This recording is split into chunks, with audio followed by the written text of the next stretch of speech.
Allah Subhanahu wa taala telah merakamkan di dalam Al-Quran pada surah An-Nisa pada ayat yang berbunyi, A'udzubillahi minasyaitonirrajim, ar-rijalu qawwamuna 'alan nisa, yang membawa maksud lelaki-lelaki itu adalah pemimpin pada kaum wanita. Ikhwah-ikhwah yang dirahmati Allah Subhanahu wa taala sekalian, apabila kita berada di negara orang, khususnya bagi akhwat wanita, perlulah menggunakan beberapa inisiatif untuk menjaga keselamatan akhwat khususnya. Jadi musyrik adalah salah satu istilah yang telah digunakan bagi mengawasi, menjaga kaum-kaum wanita khususnya, yang mana kita sedia maklum musyrik ini membawa maksud seseorang yang telah dimuliakan. Jadi ikhwah yang dipilih untuk menjadi musyrik adalah mereka yang dimuliakan, dan tasrifan tersebut telah diberikan oleh Allah Ta'ala. Jadi ikhwah yang dirahmati Allah Ta'ala sekalian, ikhwah perlulah berperanan menjadi seorang musyrik, yakni membantu mengawasi akhwat-akhwat kita di sana, dan akhwat pula perlulah menggunakan inisiatif menjaga kehormatan sebagai seorang muslimah.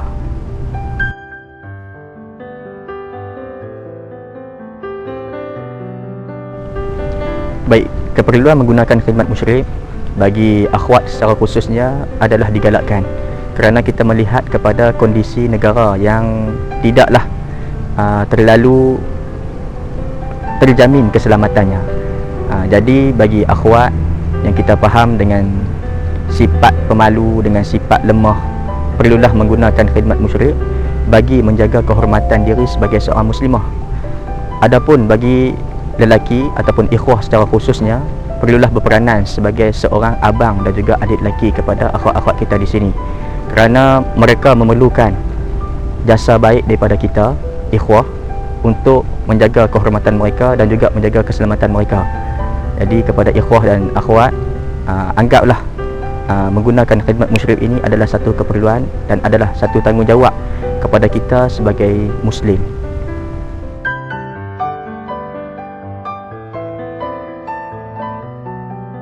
Etika yang pertamanya muamalah.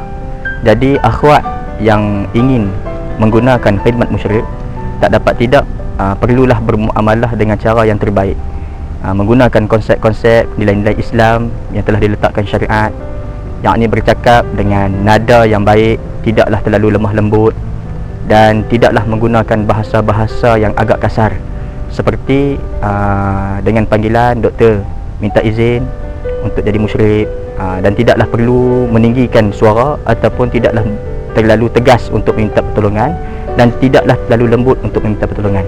Dan juga ikhwah yang mana diminta untuk menjadi musyrik, apabila keadaan tidak mengizinkan, yakni tidak mampu untuk menjadi musyrik atas sebab-sebab tertentu, maka perlulah menggunakan bahasa-bahasa yang baik, penggunaan istilah yang baik, supaya kedua-dua pihak tidaklah terasa hati. Itu yang pertama. Etika yang keduanya adalah menepati masa. Menepati masa ini perlulah dijaga oleh ikhwah dan akhwat. Ikhwah-akhwat yang dirahmati Allah Subhanahu wa taala sekalian, menjaga masa ini adalah satu tanggungjawab terhadap kita sebagai seorang muslim, kerana bagi mereka, khususnya bagi akhwat yang meminta pertolongan, apabila minta tolong, perlulah menjelaskan masa-masa yang tertentu. Sebagai satu contoh, apabila berjanji pada pukul 8 malam, maka akhwat perlulah menepati masa, dan ikhwah yang diminta tolong pada jam 8 malam perlulah sampai ke tempat tersebut pada jam 8 malam. Ini kerana untuk menjaga hak-hak dan juga menghormati masa masing-masing. Itu yang kedua. Yang ketiganya adalah berkenaan dengan bilangan ataupun kuantiti musyrik dan juga akhwat. Akhwat yang nak minta tolong kepada musyrik mestilah memaklumkan bilangan, dan sekiranya bilangan tersebut sama ada genap ataupun ganjil, maka dilayan ikhwah juga perlu melihat berapa ramai akhwat yang ingin meminta pertolongan. Baik, sebagai satu contoh, sekiranya akhwat berdua, maka ikhwah mestilah seorang, dan sekiranya akhwat seorang dan ikhwah mestilah dua.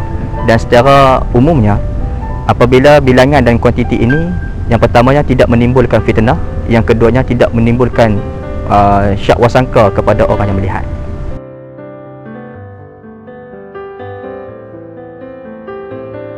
A'udzubillahi minasyaitonirrajim. Wala tulqu biaidikum ila tahlukah. janganlah kamu mencampakkan diri kamu ke lembah kebinasaan.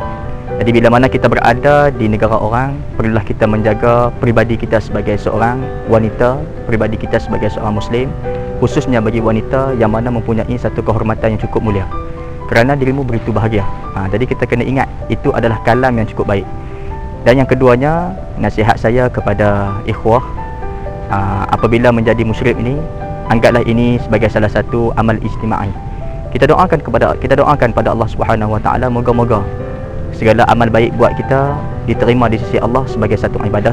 Dan yang terakhirnya, saya meletakkan konsep dalam kita bermuamalah ketika mana kita menggunakan khidmat musyrik, mestilah menggunakan konsep terima kasih dan juga minta maaf, kerana ini merupakan salah satu jalinan hubungan yang harmoni. Sebagai satu contoh, akhwat pada permulaan nak minta tolong, perlulah menggunakan bahasa yang baik. Contoh, Assalamualaikum doktor, nak minta tolong untuk jadi musyrik, maaf ganggu masa.